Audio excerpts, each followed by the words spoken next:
So in today's video, I wanted to go over a few different tips for makeup artists, working makeup artists, or those of you that are just starting out and working as a makeup artist, and kind of go over my tips and tricks and the things that I wish I knew earlier on when I started to work as a makeup artist. I try to kind of sit down and brainstorm everything that I kind of went through and learned throughout my years working as a makeup artist, and things that I really truly wish I knew earlier, so I would not have made the mistakes that I've made. And I hope this video will be helpful for you guys. I think it's going to be a lengthy one, so if you're interested to hear these tips, then let's get started. So just to say that I have been working as a makeup artist for honestly my whole life on the side. However, I did go full-time 2 years ago at this point, and my first year being full-time makeup artist, I booked about 60 weddings that year. So it's not a whole lot of weddings, however it is a decent amount, and it was enough for me to have a really good year. So I wrote down some tips just so I don't forget anything, and let's get started. I've actually started like a whole series on my channel earlier on this year about makeup artist tips. It was like a makeup artist series, I believe, and then halfway throughout I kind of stopped filming for that series. So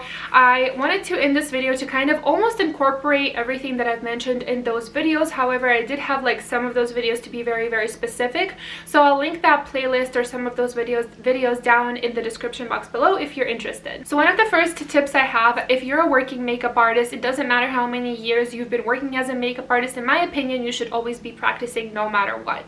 So I feel like education is endless, especially in the creative field. So if you are starting out as a makeup artist or working as a makeup artist, you have to still practice. That means either taking on models for free and trying out different techniques or different looks or different techniques that you may not be good at still. There are some things that I feel like I definitely could improve on, so I always take models whenever I have free time during the week. I'll invite them to the studio and do different makeup looks on them, and I'll also take really good pictures and make sure the pictures are good quality so I can post them on Instagram and take different videos and make reels, so I still have content while also practicing my makeup skills on them. So that's a really great thing to do. And also I think it's really helpful to take makeup classes from other makeup artists. So I live in the Boston area, and we have quite a few really good makeup artists, and also I'm not too far from New York, and I want to go to New York to take a makeup class from a New York makeup artist. The style that makeup artist does is very different from what I do.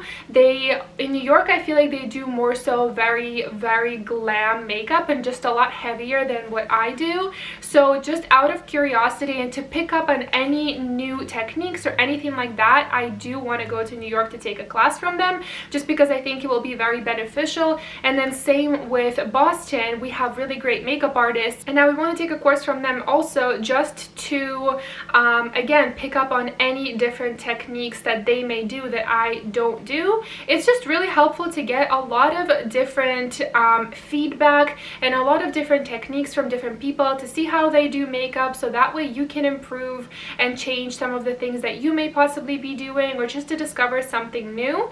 So if you are again starting out or a working makeup artist, I just highly suggest taking on models and practicing as much as you can. That also includes all different ages, so it's really good to also practice on more mature clients and different skin tones as well. So another thing that I wish I took more seriously is advertising, and that is advertising on Instagram, Facebook, and also Google.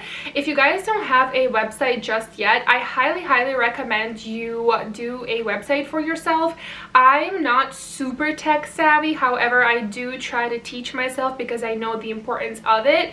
So I have my website on Wix.com, so I created that website by myself with a little bit of help of someone else, but for the majority of the website I did do it myself. Wix was actually very easy for me to figure out how to use, and still to this day I make different adjustments on Wix.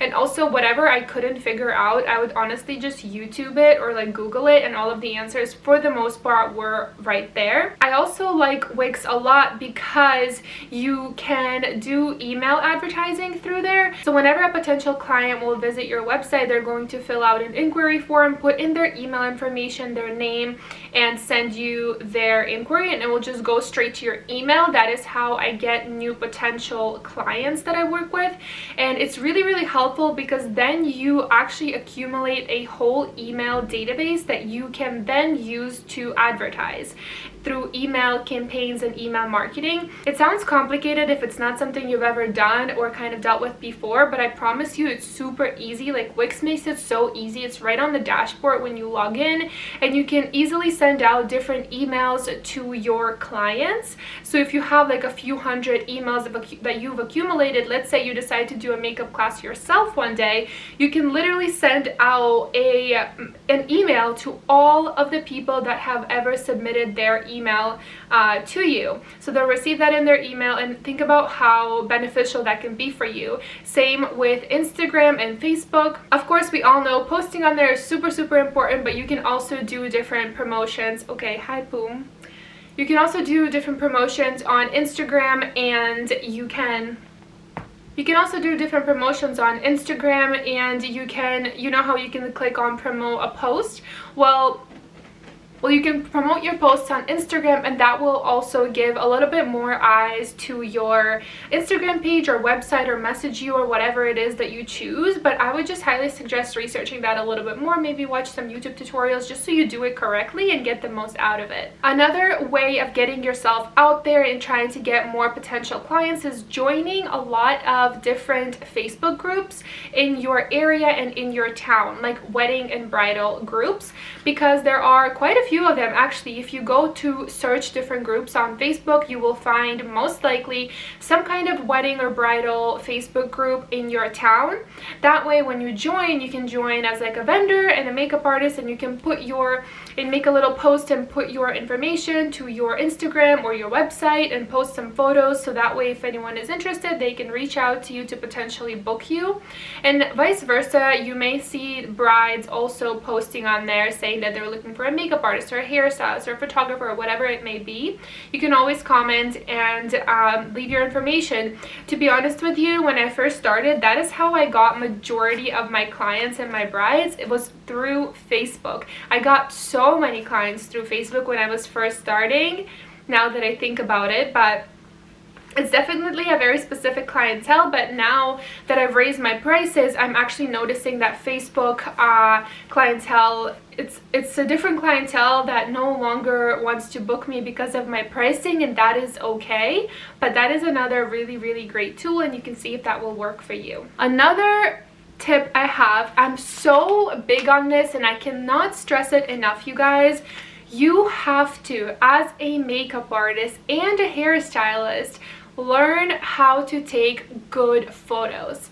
I see this so often. Like, I am huge on photos. I love taking photos. I love taking quality photos, and I see so many makeup artists like on my page whenever I'm scrolling through Instagram. Like, I see so many bad photos. The makeup can be so beautiful, and just the way they take their photos and their videos, like the angle, it just looks so bad, and it does no justice to the makeup, because you're not actually showing off what a beautiful job you did. Like, the only thing I see, for example, right, like some people just you know, they don't pay attention, or I don't know what it is, but really take the time to study how different makeup artists take their photos and their videos, and try to understand the angle that they're holding their camera at and how they're doing it. And the lighting is so important also. So I will talk about lighting in a second, and I'm going to leave a few links down below for some of the best lighting that you can have to use for pictures and videos for makeup. But basically, like, I've seen so many like angles, either super low down, so like the face is here and they'll take the photo like from literally like down here for some reason, or I'm looking at a photo and they're taking it from up here, so all I see is like the top of their head and then a little bit of eyeshadow on the top, and like it's literally from the top of their face, or as I said, from the bottom. Or for some reason, this is a very popular one, I don't know why people do this, but they go from side to side like this of the person's face before, and then they do the transition of the makeup. But it just takes so long, and I feel like those reels and those TikToks don't do very well, just because it's like oftentimes like shaky, and like you're going from side to side, and then you see half an ear and then like the background, and just so many busy things that it just doesn't catch the eye of an audience.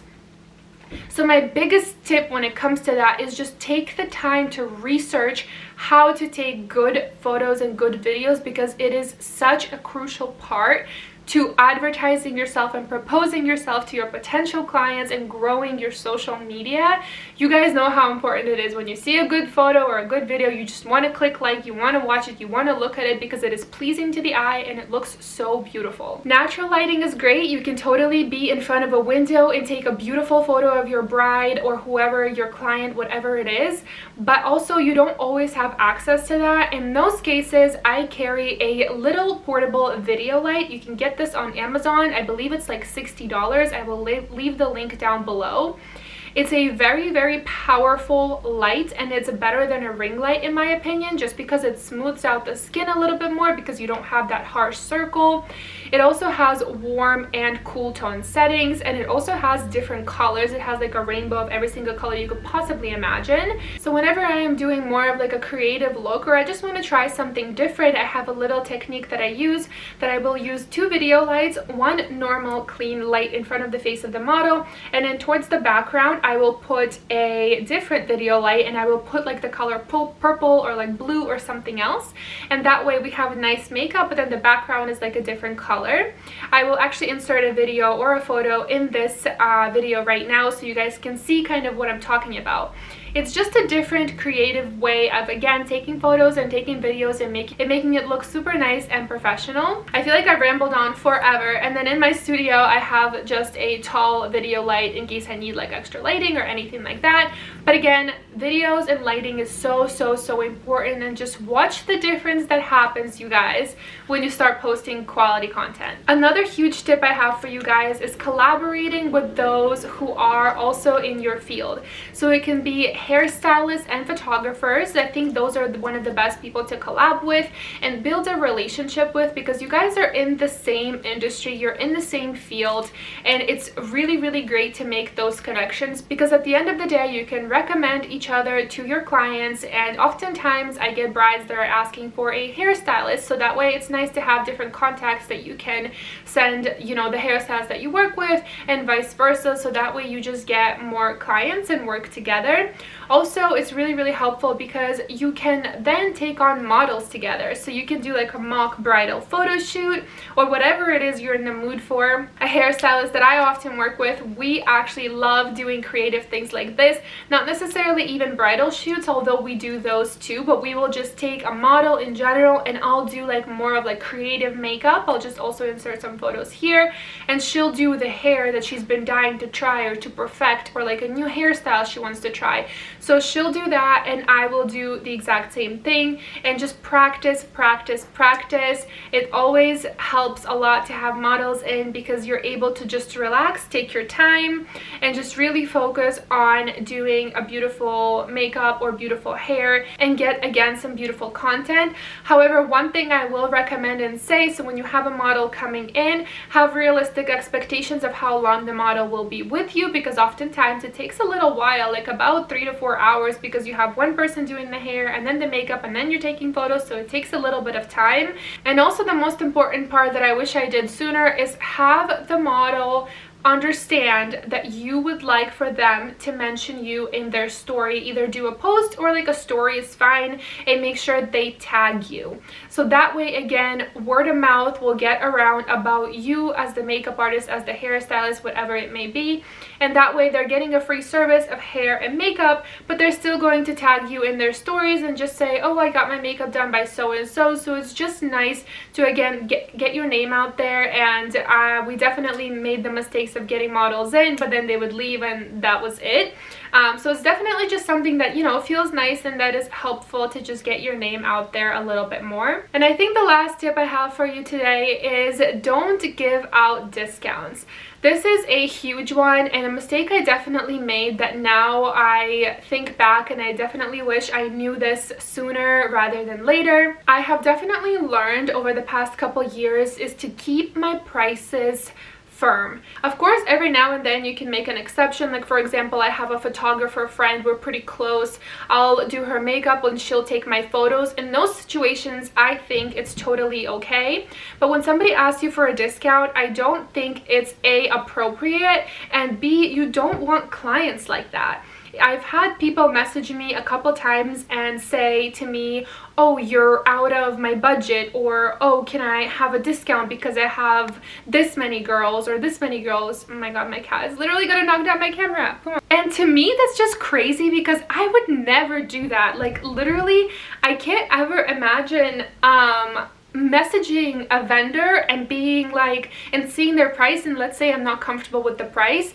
I could never message someone and say, oh, can you please give me a discount? Like that is just insane to me, and I don't know how people do that, but it happens. So in those cases, it can actually be a little bit frustrating, kind of put you down, especially when you are starting to raise your prices. So I started from like charging 125, 150, 200, and then 250, and I was like, there's no way anyone's gonna book me for 250 for a bride. I thought it was so high at the time, and I was terrified to email back clients and tell them, yes, bridal makeup is $250. I was so afraid of what they would say and if they would even book me and if I would have clients. But guess what, you guys? They booked, and they booked when I raised my prices again and again and again, and your clients will find you. So the biggest thing I want to stress is don't be afraid to raise your prices, and don't be afraid to keep them firm. It's okay to get a no sometimes. It's okay for people to tell you, I'm sorry, you're out of my budget. It's okay to receive those messages that say you're out of my budget, because that is fine. There is a client for everybody. There is clients that will pay 100, there are clients that will pay 800, and that's what you have to believe, that's what you have to understand, and you have to know your worth and keep it that way. If I think of any more things, I will definitely make a part 2. If you guys have any questions at all, please leave them down in the comments below. I hope this video was helpful for you. Thank you so much for watching, and I'll see you in my next one. Bye guys.